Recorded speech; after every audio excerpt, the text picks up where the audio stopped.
How far should you hit your 7-iron? This is one of the most common questions I get asked. Today we're going to answer that question in a few different ways, and I'm going to show you throughout the video how far you should hit your 7-iron, how to hit it more consistently and the correct distance. And the last tip is going to surprise most people watching, because most people watching get the last tip completely wrong, making their 7-iron not go the correct distance. Two things to remember: if you like this video, hit the like button, let me know. Also subscribe so you don't miss the next video. And the second thing, down in the link below in the description, there's access to my free weekly newsletter. Sign up for that. You get golf tips into your inbox free every week. Throughout the video, I'm going to show you some data. If the data gets a little bit overwhelming, don't be afraid to just pause the video to look at the slides, just so you can take on the information, because this information is really going to be crucial for you understanding how far you should hit your 7-iron. So how far should you hit a 7-iron? Well, we can think about this in a few different ways, with the first way being your skill level, your ability, your index, your standard of play might affect this. When we look at indexes, so ability, there's no surprises in the data. What we see is the lower handicappers are hitting that golf ball further and the higher handicappers are hitting the ball shorter. I think most of us would guess that. So the scratch handicappers, 158 yards. These are total distance, not carry. This is total flat out where it rolls to, and it's all on course data. 5 handicaps 150, 10 handicaps 145 yards, 15 handicappers 137 yards, and then the 20 handicappers 134 yards. So you can see as the handicap gets higher, the controlling of what speed, or the ability to put speed in to promote distance, is compromised. Also, probably quality of strike is compromised, resulting in shorter and longer hits. Speed is definitely a major contributor here for how far you should hit your 7-iron. In the comments down below, I want to know how far you hit your 7-iron and what your handicap stroke index is compared to those numbers. Let me know in the comments. So what does this information mean for you? Well, basically, you've got to remember these are the mediums and the averages. So there will be people in the comments now going, I hit it way longer than that, or I hit it way shorter than that, and play higher or lower handicaps. These are those kind of middle ranges, which will give you good benchmarks of where you should be hitting your 7-iron. There's always going to be outliers in any of these data-driven videos. So tip number one to making sure you're getting the most out of your iron play and not leaving it or distance on the table is very basically a setup in relationship to the club face. So where this points in relationship to target or not, the shaft lean, so how much it leans forward or not, and then how you hold the club. And one of the big mistakes I see made in setup, and you're going to see why this makes such a huge difference as we go through the video, is that people hold the club with no relationship to shaft lean. So they hold the club where the club's quite straight, even slightly back sometimes, and then they establish their grip, they establish their hold. So if you think about a hold position, I'm looking maybe for a certain amount of knuckles, my hand in a certain position. But what's going on at this end with the grip has to relate to this end, and in turn, what angle you're leaning the shaft at. So when you establish your hold, just make sure, if I'm going to get the ball position somewhere towards the middle of my 2 feet, and we'll come into ball position a bit more in depth as we go, I want the handle somewhere up towards my lead leg, meaning that there's an angle here, and it's this angle with the face pointing towards where you want the ball to start is how you should be establishing your grip, meaning I'm going to be establishing my grip not dead straight out, but with the club slightly angled forward and the face then turned to point at my target. If I'm going to hit a straight shot, which I am here, I will try to, I'm going to establish my grip from that angle. What I'm seeing lots of amateurs do is establish their grip, say, from back here, and then they push their hands into position because they know maybe might need to get it more opposite lead leg and set up. That then pushes the face to the right. They then turn that club back in, and we've now got a super weak grip. This is going to encourage really weak delivery of loft, which can encourage weak angle of attacks, meaning low point might not be very good, and it absolutely will influence the path you swing the club on. So making sure you establish your hold where the handle's up towards lead leg, so a little bit more towards level with the ball, with the face pointing where you want the ball to start, is going to make sure that your hands, then in turn wrist angles, is synced up to the face, which will have huge ramifications into what you do with the face and the delivered face down at the ball throughout your golf swing. such a key fundamental to making sure you are getting these benchmark numbers to hit your 7-iron, the distance you should be hitting it. Now, the second way we can look at how far you hit your 7-iron, and something I think you should consider, is that not all 7-irons are the same. So where two clubs can have 7-iron printed on the bottom, the actual loft, so the loft delivered to you at address, or what you'd put down by the ball, isn't the same. And you can see that in my Strixon's irons. I use the Strixon ZXi4. My 7-iron is around 28.5 degrees of loft, where if you go to the ZXi7, so the better player option if you like, the loft of their 7-iron is 32 degrees. So we need to remember that not all 7-irons are the same. You're going to get stronger and weaker lofted clubs. So this is a funny double-edged sword, because where stronger lofted irons, like I play, often come with more help. So in a realm of clubs, you'll find that the players' clubs come with less game improvement help, weight round the outside. The stronger lofted ones have to be a certain size, otherwise they just won't launch correctly. So you get thicker soles, more weight off the face, more weight around the outside, so they're friendlier. I won't bore you with D-plane, but if you're really interested in going down this rabbit hole, maybe search my D-plane video. But basically, just having a stamp of the number 7 on the bottom, which is often what we're relating to, how far do we hit a 7-iron to, which my data also relates to. If I go and stamp 7-iron on the bottom of my 5-iron, that doesn't mean my 5-iron will hit the ball as close as my 7-iron, because the less loft you get on the club, the straighter the face basically, the easier it is to tilt the spin axis of the golf ball, and it's the spin axis of the golf ball that's going to curve it in the air, make you hit it more offline. This is why wedges are easier to hit straight and harder to curve certain ways than a driver, which is really easy to curve in other ways. So where stronger lofts might help, and they might be more helpful clubs, they can also hurt. And we can see that coming through from the more skilled lower handicappers through to the higher handicappers, because if we open this bracket up, data provided by Arcos Golf, over millions and millions of golf shots, we can see the proximity changes as well. So the scratch handicapper with a 7-iron, average proximity 69 feet, dropping down to 84 feet, 98 feet, 114 feet, and then the 20 indexes up at 128 feet. The better players are not only able to swing faster, but they're able to control face and path and strike as well to make sure the proximity is also tighter. So let's get the ball position in some kind of relative place to what you're trying to achieve. And I want you to think of ball position differently. So many people think of ball position as a set place. So I have a stock ball position, 7-iron, back of the ball, bit I'm hitting is slightly forward of centre. But I can play my 7-iron from my lead heel to my back heel. So if I want to hit low with one shape, I'm going to move it back, and if I wanted to hit higher with a different shape, I'm going to move it forwards. Having a good playing field of ball position, so being aware that you can actually move it around, is as important as just playing from the stock position each time, because from this lie I can play it from my stock position, relatively flat, no real issue. I only have to move it a couple of feet forwards. This ball's now on a bit of a down slope. I'm not going to play it from my stock. I'm actually going to move this now back in my stance, handle forwards more, hit down the slope. So being able to be very robust with your ball position is key for consistency if you want to get those proximities closer, and you want your distance to improve, because those distances and in turn proximities are going to widen and the distances shorten if your consistency of strike isn't very good. From here you might be comfortable, from this downhill lie you might not be.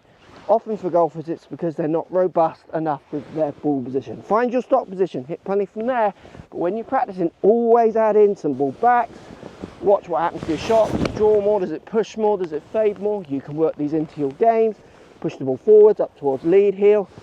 Does it launch higher? Does it pull? Does it slice? What does it do? Again, these things can be worked into different slopes to try and counter what the slope might do to the curvature of the ball as well. These are skills which the better players on those graphs are doing more consistently.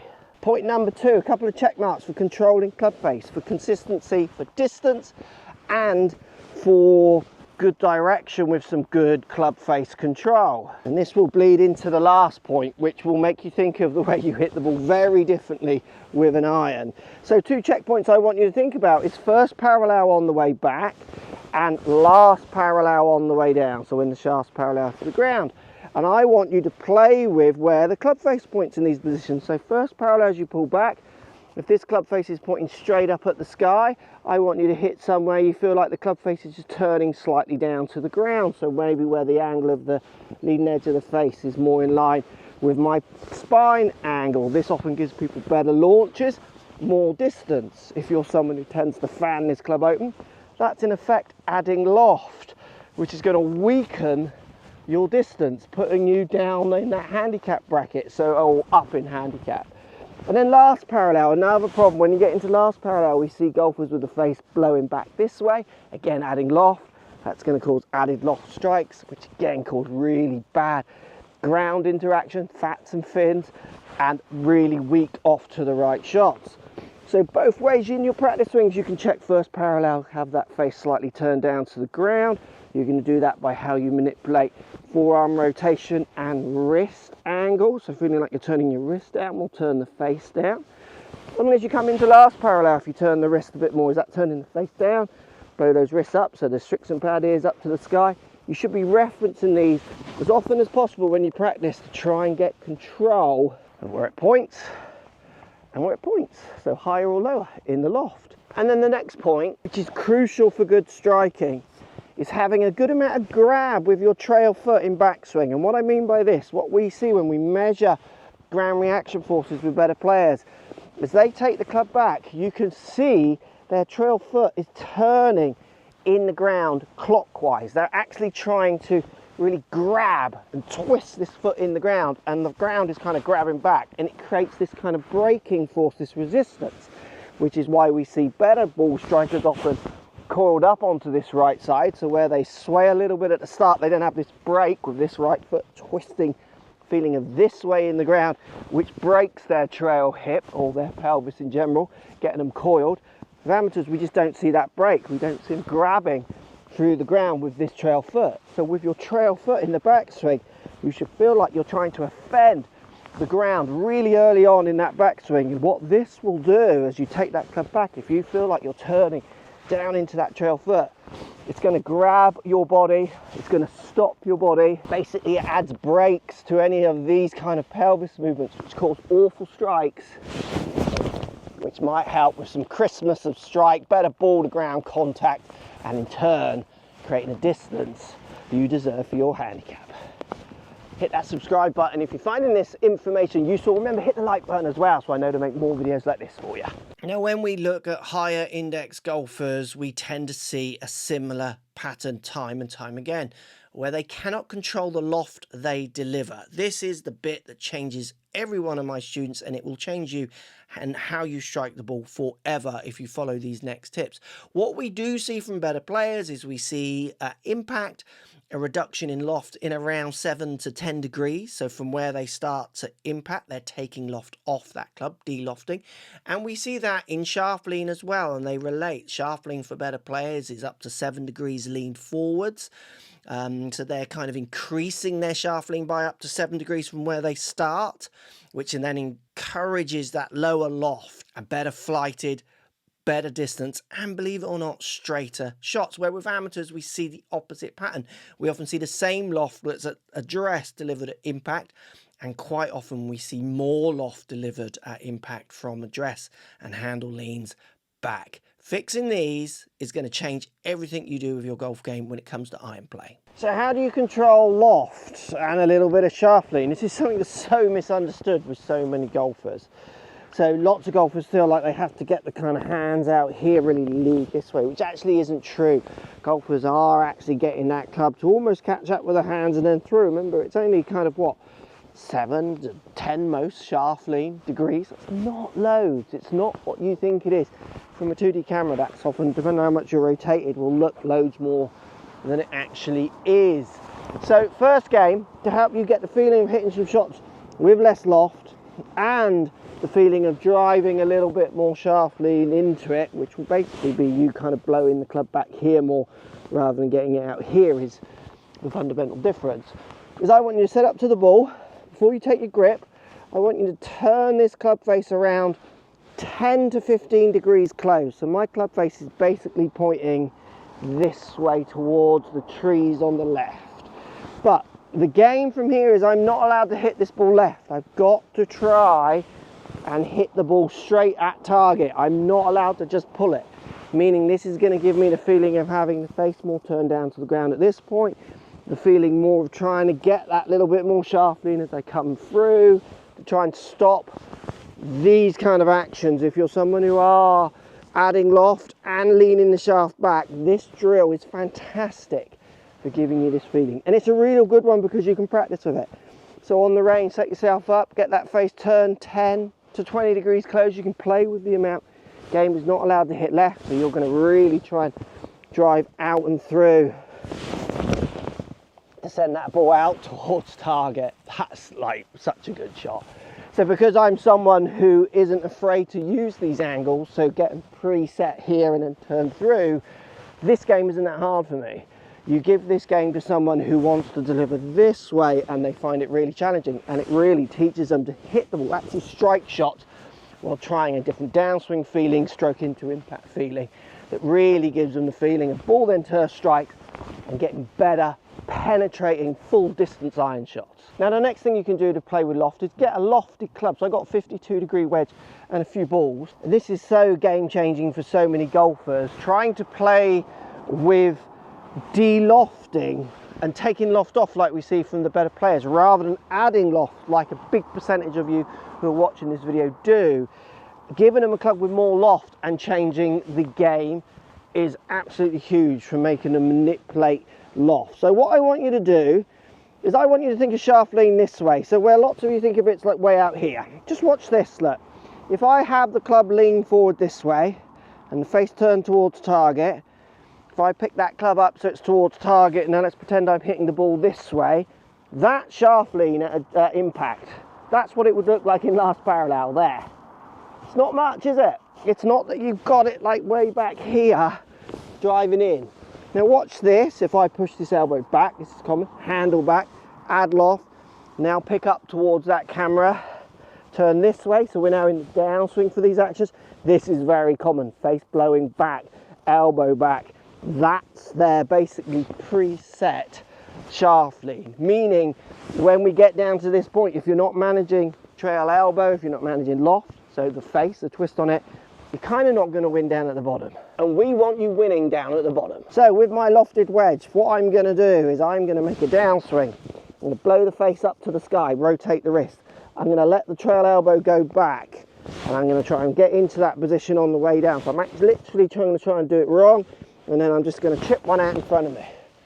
And you can see how high that's ball gone. Like I've hit that 30 yards, just a real gentle pace so I can hit it, because obviously I'm breaking that swing down so it feels a bit uncomfortable. Just pop straight up in the air.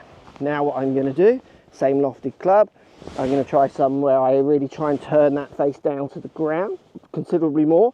I'm also going to get my trail elbow to feel like, see the seam on my jacket here, rather than facing target on the downswing, I'm going to try and face it out towards this camera. So basically my trail elbow is going to be rotated this way, so in towards my side while I hinge those wrists down. And then I'm going to do the same thing, just practice swinging, elbow in, wrist angling down. And then I'm just going to chip that one out in front of me, same distance. That's gone more than half the height. So in this little drill, by feeling like your elbow is more in here and your wrists are turned more down, so your elbow is more turned in rather than turned out, and I've got that face turned down to the ground and just pushing forward and rotating, I don't have to feel like I'm doing this, I don't have to feel like I'm driving the loft off. I'm getting it all done here, which gives me game-changing loft delivery, which will transform the distance you hit the ball, give you the better accuracy, because distance consistently hit will contribute to those dispersion patterns that we saw, the proximity numbers we saw earlier. Also, loft is determining if you hit across the ball. It's determining if you try and flick it way forwards or you do get your shaft lean. it's controlling everything. Let's pretend you're at the range and you've hit 20 balls warming up where you feel that you're just demoing this kind of downswing with the wrist down to the ground, elbow tucked in and turning through, getting those low shots. I'm then going to apply that to my 7-iron, and what I see when I do this with students is absolutely changing the way they strike the ball. They are gaining 10 yards easily with their irons, they're hitting it more consistently, they're hitting it straighter, and they just think, hang on, no one's ever told me loft is controlling the whole shebang, which basically it is. If you found any information in this video, make sure you subscribe and make sure you hit the like button. Let me know. Remember, I want to know in the comments how far do you hit a 7-iron and what's your handicap. Come on, hit the comments and let me know. Now, if you want to know how far you should hit your driver, this video has got the same information similar to this. You're going to love it. Go and check that one out.